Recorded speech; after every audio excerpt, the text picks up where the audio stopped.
नमस्कार।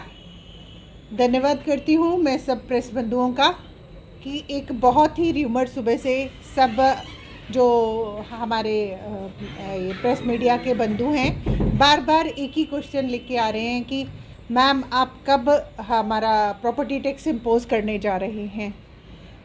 जो नोटिफिकेशन हमारे सेक्रेटरी एंड हाउसिंग डिपार्टमेंट के माध्यम से निकली है, it's just for to calculate कि किन बेसिस पे, किन कैलकुलेशन के बेसिस पे, किस नॉमेनक्लेचर के बेसिस पे हम टैक्स बना सकते हैं और टैक्स बनाने के बाद उसको किस म्युनिसिपल एरिया में कैसे उसको इम्पोज कर सकते हैं।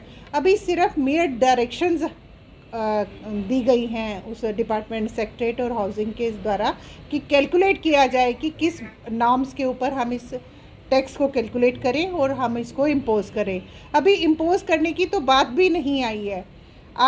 हम सब जो है यहाँ पे एक इलेक्टेड रिप्रेजेंटेटिव है म्युनिसिपल कॉरपोरेशन में, एक ही प्रयास रहता है, चाहे वो इंडिपेंडेंट हो, कांग्रेस के हो या हमारी ruling party Bharatiya Janata party के हों। हम जनता की आवाज़ हैं। जनता की जो आवाज़ होगी उसको प्राथमिकता देना हमारा धर्म है, हमारी ड्यूटी है। आज जो प्रेजेंट इरा चल रहा है उसमें टैक्स कैलकुलेट करने में कितना लेंथी टाइम लगेगा आप सब बंधु भली भांति परिचित रहते हैं। उसके बाद एक प्रक्रिया रहती है कि म्युनिसिपल कॉरपोरेशन में कोई भी चीज़ अगर हमने इम्प्लीमेंट करनी है तो सबसे पहली प्रायोरिटी रहती है कि हमें हाउस में उसको पास करवाना पड़ता है, और हाउस में तभी पास होगा जो भी इलेक्टेड रिप्रेजेंटेटिव हैं, जैसे तीनों वर्ग मैंने आपके सामने डिफ़ाइन करे कि चाहे वो इंडिपेंडेंट हैं, कांग्रेस के हैं या ruling party Bharatiya Janata party के हैं, वो जनता की आवाज़ को ही उस हाउस में लेके आएंगे कि क्या वो उसको पास करते हैं, क्या अभी प्रेजेंट जो सिचुएशन है हमारी म्युनिसिपल कॉरपोरेशन एरिया की, क्या हम उधर अभी टैक्स इम्पोज करने की स्थिति में हैं या नहीं। अगर हाउस उसको पास करेगा तो ही हम इम्प्लीमेंट करेंगे। अगर हाउस ही उसको, जनता की आवाज़ क्या लेके वो रिप्रेजेंटेटिव आती हैं, हाउस लगेगा उसमें वो डिफ़ाइन किया जाएगा, उसके बाद कहीं हम सोच सकते हैं कि हम टैक्स लगाएंगे या नहीं। आज का जो र्यूमर है कि टैक्स लगने जा रहा है, कोई प्रोटेस्ट पे आ रहा है या कोई अपने नोशंस देना स्टार्ट हो गया हुआ है, ये बाद की चीज़ें हैं। अभी तो कैलकुलेट ही नहीं हुआ कि किन आधार पर, किन आधारों पे टैक्स लगाया जाएगा। पहले वो कैलकुलेशन बनेगी, उसके बाद डिपार्टमेंट के माध्यम से ये इम्पोज करने की बात होगी। तो मैं आप प्रेस माध्यम से मैं ये क्लियर करना चाहती हूँ कि अभी कैलकुलेशंस ही हमारे बीच में नहीं है, इम्पोज की तो बात ही नहीं अभी हमारे बीच में आनी चाहिए। तो आपके माध्यम से मैं जनता में यही क्लियर करना चाह रही थी कि अभी टैक्स इम्पोजिशन के लिए हम सोच भी नहीं रहे हैं। Let secretary and housing department make it clear कि हाँ किन नॉर्म्स के ऊपर इसको कैलकुलेट किया जाता है। अगर बाद में हाउस की प्रायोरिटी रहेगी, हाउस अगर उसको पास करता है, जनता की जो आवाज़ आएगी उसके प्रति ही हमारी ड्यूटी बनती है कि हम उसका निर्वहन करें। मैं बहुत बहुत आभारी हूँ पूरे प्रेस बंधुओं की कि आपके माध्यम से ये जो मैं आइडिया क्लियर करना चाहती थी जनता के बीच में कि प्लीज़ टैक्स इम्पोजिशन के लिए अभी आप सोचें भी मत। अभी कैलकुलेट होगा, उसके बाद हमारे हाउस की क्या परिस्थिति रहती है, पास होता है या नहीं, उसके बाद कहीं हम सोच सकते हैं कि हम टैक्स लगाने जा रहे हैं, चाहे वो प्रॉपर्टी टैक्स हो या हमारा डेवलपमेंटल टैक्स हो, वो बात की बात है। मैं आप सबका आभार व्यक्त करते हुए बहुत बहुत धन्यवाद। मैडम, ये केंद्र जिस तरह से म्युनिसिपल कॉर्पोरेशन को एम्पावर करने के लिए तमाम पावर्स भी दे रही हैं, और क्योंकि जम्मू कश्मीर अब यूनियन टेरिटरी है जी जी, तो केंद्र के तमाम जितने भी नियम हैं वो जम्मू कश्मीर में भी लागू होंगे। ऑलरेडी पिछले कई सालों से यूटीज और स्टेट्स में प्रॉपर्टी टैक्स लिया जाता है, जम्मू कश्मीर में स्पेशल स्टेटस की वजह से ये नहीं लिया जाता था, लेकिन अब यूटी है और ये फॉर श्योर है कि लगना ही लगना है। तो आप कह रहे हैं कि हाउस से पास होगा, लेकिन बहुत सारे सोर्सेज के अकॉर्डिंग ये है कि ये ऑलमोस्ट इस पर जो स्लैब्स हैं वो बन जाएंगे, सर्कुलर जो उसका रेट होता है जस्ट वो बन के इसको इम्प्लीमेंट करना ही करना है। आपकी बात से मैं सहमत हूँ, आपको मैं नकार नहीं रही हूँ आपकी बात को। आपने देखा होगा कि very adjoining to this very municipal corporation area there is a cantonment area, already they are tax pay, property tax pay, you know it better.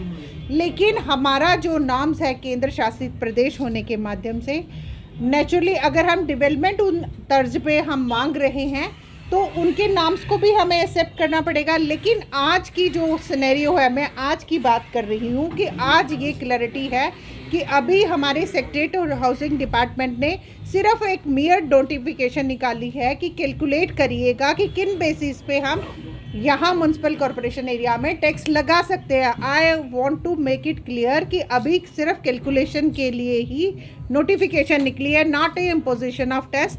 ये लास्ट हमारी प्रायोरिटी है।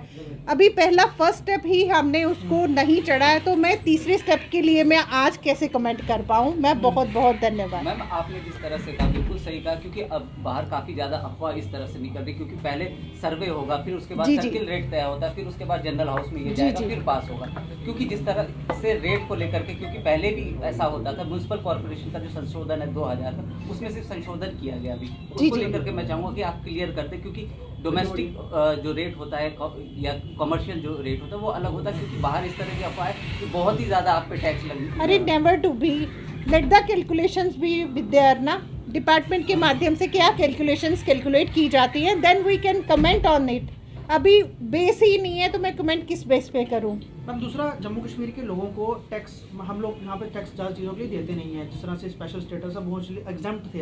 अब धीरे धीरे करके टैक्स देना पड़ेगा, तो म्यूनसिपल कॉर्पोरेशन लोगों मेरी को किस एक तरह से- बात सुनिएगा। एक भारत, एक राज्य, एक कानून, हम सब जनता की मांग है, तो हमारी पार्टिसिपेशन आई थिंक होनी चाहिए अगर हम एक भारत के यहाँ के रहने वाले हैं। लेकिन let the things make it clear, कैसी क्लैरिटी आती है देन वी कैन कमेंट। आज जो आधार ही नहीं है उस पर मैं कमेंट करूँ, आई थिंक दैट इज़ निराधार। स्वच्छ सर्वेक्षण को लेकर जम्मू का जो नंबर था वो काफ़ी ऊपर चला गया था। फर्दर क्या जम्मू का नंबर जो स्वच्छ सर्वेक्षण में जंप करके डाउन आएगा, क्या उम्मीद की जा सकती है?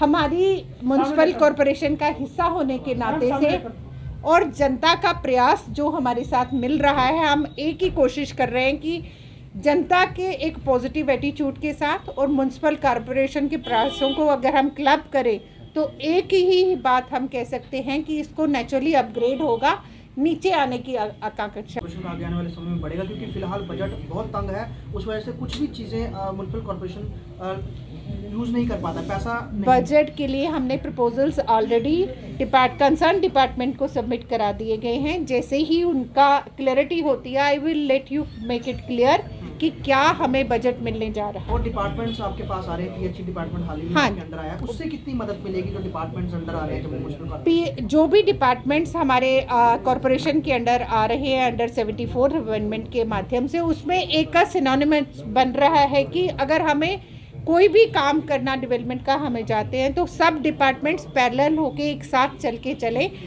जैसे कि पहले एक दुविधा रहती थी, अगर पीएचई काम कर जाता है तो पीडब्ल्यूडी बाद में आता है, अगेन समस्या खड़ी हो जाती। तो हम एक समन्वय बना रहे हैं कि किसी भी एरिया की अगर फॉर दैट वेरी डेवलपमेंट। शहर की कंजेशन के लिए जिस तरह से सड़कों में बहुत ज़्यादा कंजेशन है, तो आप लोग क्यों उत्तराखंड या फिर हिमाचल के पैटर्न पे नहीं चल रहे हैं और बहुत सारी सड़कों को वन वे क्यों नहीं किया जा रहा? क्योंकि म्यूनसिपल कॉर्पोरेशन इसके लिए अलाउड। भाई साहब, आपकी बात से मैं सहमत हूँ। आप देखेंगे कि उत्तराखंड की या किसी भी अन्य राज्यों की आप बात करते हो तो वहाँ समय समय पर चुनाव भी होते रहे हैं। यहाँ की परिस्थिति आपके समक्ष रही है। आज elected representatives are with you.